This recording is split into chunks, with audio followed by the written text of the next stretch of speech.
ये नहीं बताने वाले कि बिटकॉइन क्या है और क्यों इसका प्राइस इतना फ्लक्चुएट हो रहा है, बल्कि हम आपको ये भी समझाने वाले हैं कि इस दुनिया में वो कौन है जो बिटकॉइन बनाता है और आप कैसे अपने घर पे बिटकॉइन बना या कमा सकते हैं।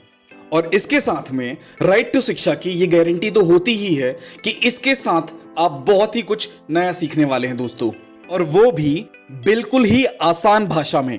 तो सब्सक्राइब करना बिल्कुल भी मत भूलिएगा। बिटकॉइन एक करेंसी है दोस्तों, जैसे हमारे देश में रुपया होता है, यूएस में डॉलर होता है, यूरोप में पाउंड होता है, उसी तरीके से बिटकॉइन एक करेंसी है। बट डिफरेंस ये है कि रुपया, डॉलर और पाउंड हम अपने हाथों में पकड़कर फिजिकली फील कर सकते हैं। बिटकॉइन एक डिजिटल करेंसी है। जैसे हमारे अमेज़न या पेटीएम या गूगल पे में बैलेंस होता है ना, वो सारी की सारी एक प्रकार की डिजिटल मनी होती है।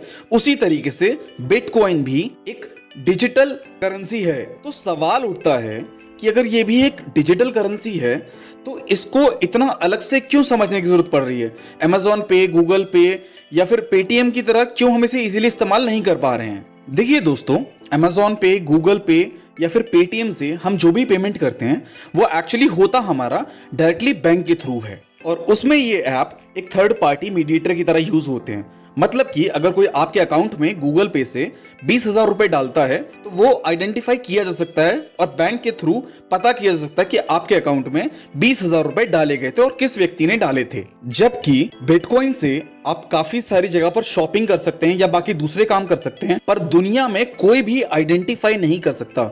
आई रिपीट, इस पूरी दुनिया में कोई भी पता नहीं कर सकता कि आपने बिटकॉइन से क्या खरीदा है या क्या बेचा है। इसीलिए जो ट्रांजैक्शन बिटकॉइंस के थ्रू होता है उसे दुनिया का सबसे सेफ ट्रांजैक्शन माना जाता है। ये इतना सेफ है दोस्तों कि अगर आप अपना पासवर्ड भूल गए तो समझ लीजिए आपका सारा पैसा जीरो हो गया। आज की डेट में बिटकॉइन की कीमत लगभग 28 से 30 लाख रुपए तक पहुंच चुकी है दोस्तों, और इस दुनिया में ऐसा कई लोगों के साथ हो चुका है कि उनके पास 10 से लेकर 1000 बिटकॉइंस तक हैं, पर वो अपना पासवर्ड भूल गए, इसीलिए उनकी वो सारी की सारी मनी बन चुकी है बहुत बड़ा जीरो। इस सिक्योर ट्रांजैक्शन की वजह से दोस्तों हम एक कंक्लूजन बहुत ही खूबसूरत जो निकाल सकते हैं वो ये है कि आने वाले टाइम में जितनी भी कालाबाजारी होने वाली है वो सिर्फ और सिर्फ बिटकॉइन से होने वाली है, क्योंकि इसके ट्रांजैक्शन के बारे में कोई भी दुनिया में पता ही नहीं कर सकता। और यही बहुत बड़ा कारण है कि कई सारी कंट्रीज की गवर्नमेंट जो इसका विरोध कर रही हैं वो सिर्फ इसीलिए क्योंकि वो इस तरीके के ट्रांजैक्शन को आइडेंटिफाई नहीं कर सकती, और उनकी कंट्री के लिए कल को ये बहुत बड़ा खतरा बन जाएगा। बिटकॉइन को किसी ने भी आविष्कार नहीं किया था, ना ही छापा था, बल्कि बिटकॉइन एक कॉन्सेप्ट है जिसे नाकामातो ने 2009 में इजाद किया था। ये आदमी आज तक किसी ने आइडेंटिफाई नहीं किया है कि कौन था। कई लोग इनफैक्ट ये भी बोलते हैं कि इलॉन मस्क ने इस करेंसी को बनाया था, बट इसके बारे में कोई भी प्रमाण नहीं है। इस कॉन्सेप्ट की एक बहुत ही मजेदार बात बताता हूं दोस्तों आपको। इस कॉन्सेप्ट को इस तरीके से डिजाइन किया गया है कि एक बार में मैक्सिमम 21 मिलियन यानी कि 2 करोड़ 10 लाख कॉइन बनाए जा सकते हैं केवल, और तकरीबन 15 मिलियन बिटकॉइंस बनाए जा चुके हैं आज तक। एक और बेहतरीन कॉन्सेप्ट दोस्तों मैं आपको समझाता हूं कि क्यों बिटकॉइन इतना सेफली ट्रांजैक्शन कर पाता है। देखिए दोस्तों, हम लोग जो भी ऑक्सीजन ब्रीद इन करते हैं, मतलब जो भी ऑक्सीजन हम सांस में लेते हैं और हमारी बॉडी के अंदर जाता है, ऑब्वियसली हम सबको पता है कि ऑक्सीजन पेड़ों से आ रहा है। पर जो भी आप सांस लेते हैं, क्या आप कभी भी आइडेंटिफाई कर सकते हैं कि ये ऑक्सीजन किस पेड़ से आया? तो उसी तरीके से बिटकॉइन के साथ भी है। ठीक उसी तरीके से बिटकॉइन के ट्रांजैक्शन को कभी भी कोई आइडेंटिफाई नहीं कर सकता कि कहां से ये ट्रांजैक्शन किया गया था। पर इसी के साथ एक बेहतरीन सवाल उठता है, जैसे ऑक्सीजन पेड़ों से आता है तो बिटकॉइन कहां से आता है? और इसी सवाल के जवाब से, और इसी सवाल में छुपा हुआ है दोस्तों उस बात का जवाब कि कैसे आप अपना बिटकॉइन घर बैठे बना सकते हैं। बिटकॉइन बनाने के तरीके को बोला जाता है बिटकॉइन माइनिंग। क्या होता है ये?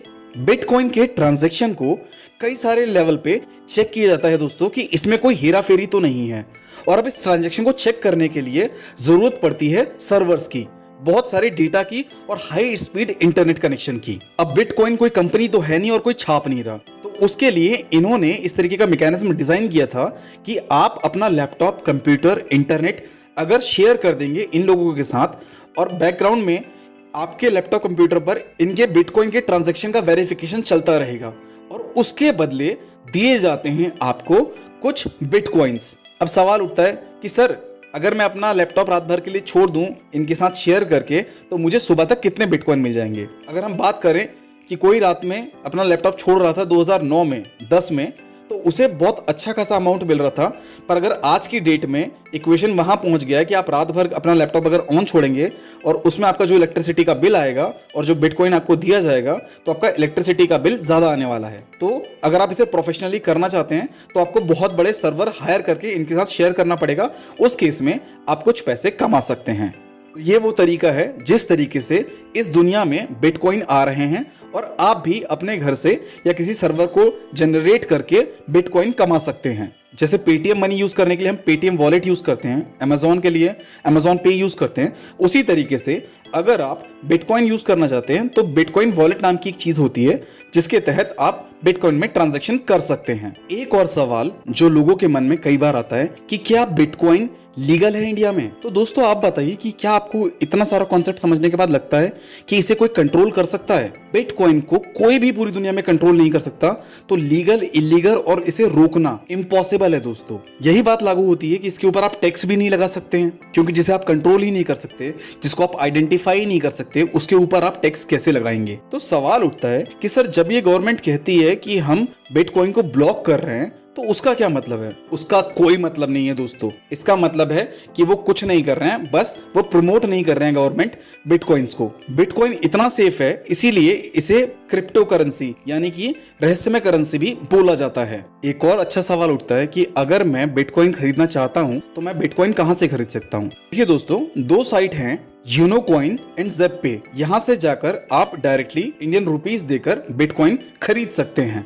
अब मैं आपसे पूछता हूं दोस्तों एक बहुत ही कॉन्सेप्चुअल क्वेश्चन, बताइए कि इलॉन मस्क ने क्यों इतने सारे पैसे खर्च करके बहुत सारे बिटकॉइंस खरीद लिए और रातों रात बिटकॉइंस को उनकी हाईएस्ट वैल्यू पर पहुंचा दिया गया है? तो सवाल का जवाब इस तरीके से बनेगा। पहली बात, क्योंकि ये सेफेस्ट ट्रांजैक्शन है, इसका मतलब इलॉन मस्क कुछ ऐसा ट्रांजैक्शन करने वाले हैं जो वो पब्लिक फोरम में या अपनी गवर्नमेंट से सीक्रेट रखना चाहते हैं। पॉसिबिलिटी नंबर 2, इलॉन मस्क अपनी करंट गवर्नमेंट को थ्रेट करना चाहते हैं ताकि वो उनसे एक बेटर बार्गेन कर सकें।